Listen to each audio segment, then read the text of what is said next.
राजा और उसकी 3 बेटियों की कहानी, the king and his 3 daughters story in Hindi.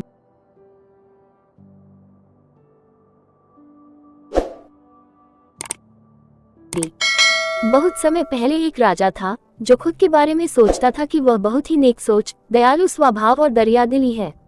उसे लगता था कि वह स्थितियों को सही से समझने, हर बात पर न्याय करने और हर विषय में उचित विचार रखने वाला व्यक्ति है। राजा की 3 बेटियां थीं। एक दिन उसने अपनी बेटियों को बुलाकर कहा, मेरे पास जो भी है वो सब तुम्हारा है। तुम तीनों को मुझसे ही जीवन मिला है। मेरी इच्छानुसार ही तुम तीनों का भूत, वर्तमान और भविष्य बना हुआ है, जो आगे भी ऐसे ही बना रहेगा। मैं ही तुम तीनों का भाग्य बनाता हूँ। राजा की यह बात सुनकर उसकी 2 बेटियों ने शांत मन से राजा की बात में हामी भर दी, लेकिन तीसरी बेटी ने ऐसा नहीं किया। उसने कहा, नहीं, मुझे तो नहीं लगता है कि आपके हाथों में मेरा भाग्य है। राजा ये सुनते ही गुस्से में आ गया। उसने अपनी तीसरी बेटी की कही बातों को एक चुनौती के रूप में स्वीकार किया। उसने खुद को अपनी तीसरी बेटी के सामने सही साबित करने की ठान ली और उसे जेल में बंदी बना दिया। इस वजह से राजा की तीसरी बेटी कई सालों तक जेल में ही बंद रही। राजा और उसकी बाकी की बेटियां राजसी जीवन जीते रहे। राजा मन ही मन सोचता है कि यह मेरा ही हुक्म है, जो मेरी जिद्दी बेटी जेल में कैद है। लोगों को भी यही लग रहा होगा कि राजा का ही हुक्म है, जो उसकी बेटी को ऐसा भाग्य मिला है।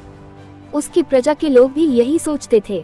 उन्हें लगता था कि राजा की तीसरी बेटी ने जरूर कोई गलत कार्य किया होगा, तभी उसे जेल में कैद करके रखा गया है। वरना कोई भी पिता अपनी बेटी के साथ भला ऐसा क्यों ही करेगा। राजा कभी कभी जेल में कैद अपनी तीसरी बेटी से मिलने के लिए जाता था। उसकी बेटी बहुत कमजोर हो गई थी, लेकिन अभी भी उसके विचारों में कोई बदलाव नहीं आया था। मगर राजा अपनी कमजोर होती बेटी की हालात और नहीं देख पा रहा था। एक दिन उसने अपनी तीसरी बेटी से कहा, इस तरह से तुम्हारा जिद करना मुझे बहुत गुस्सा दिलाता है। अगर तुम इसी तरह मेरी आंखों के सामने रही तो गुस्से में मैं न जाने क्या कर बैठूंगा। मैं तुम्हें मौत की सजा भी दे सकता है, लेकिन मैं एक अच्छे दिल का हूँ, इसलिए मैंने सोचा है कि तुम अब मेरे राज्य के पास के ही एक जंगल वाली जमीन पर जानवरों के साथ रहोगी। राजा ने आगे कहा, उस जंगल में सिर्फ उन्हीं लोगों को रखा जाता है जो मेरे आदेश का पालन नहीं करते। तुमने भी अपनी जिद की वजह से मेरी बात नहीं मानी, इसलिए तुम भी अब वहां मौजूद लोगों के साथ अपना पूरा जीवन काटोगी। इसके बाद तीसरी बेटी को उस जंगल की जमीन पर रहने के लिए भेज दिया गया। वहां वह फल और सब्जियां खाने और एक गुफा में रहने लगी। उसके पास पीने के लिए झरने का पानी और ठंड से बचने के लिए सिर्फ सूरज की धूप का ही सहारा था। वहां की खुली हवा में रहते हुए और फल फूल खाते खाते वो जल्द ही पूरी तरह से स्वस्थ हो गई।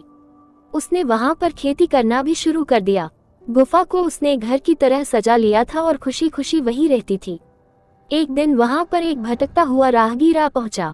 उसे देखते ही देखते राजा की तीसरी बेटी से प्रेम हो गया और दोनों खुशी खुशी वहीं रहने लगे। उस जंगल में उन दोनों के अलावा और भी कई लोग रहते थे, जिनकी मदद से उन्होंने उस जंगल को एक शहर के रूप में बदल दिया।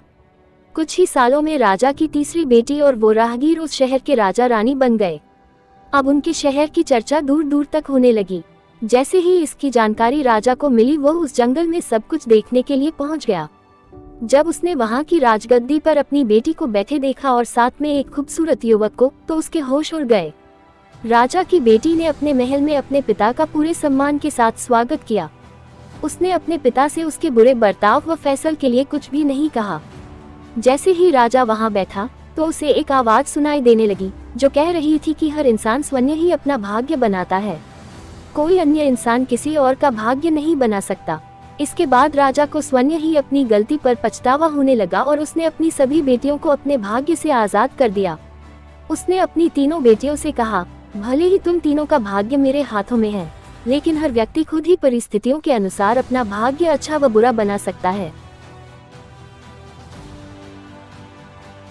कहानी से सीख। राजा और उसकी 3 बेटियों की कहानी हमें ये सीख देती है कि कोई भी व्यक्ति किसी का भाग्य बना या बिगाड़ नहीं सकता। हमारा भाग्य स्वयं हमारे हाथों में ही होता है, जिसे हम अपनी सूझबूझ से बुरी परिस्थितियों में भी अच्छा बना सकते हैं।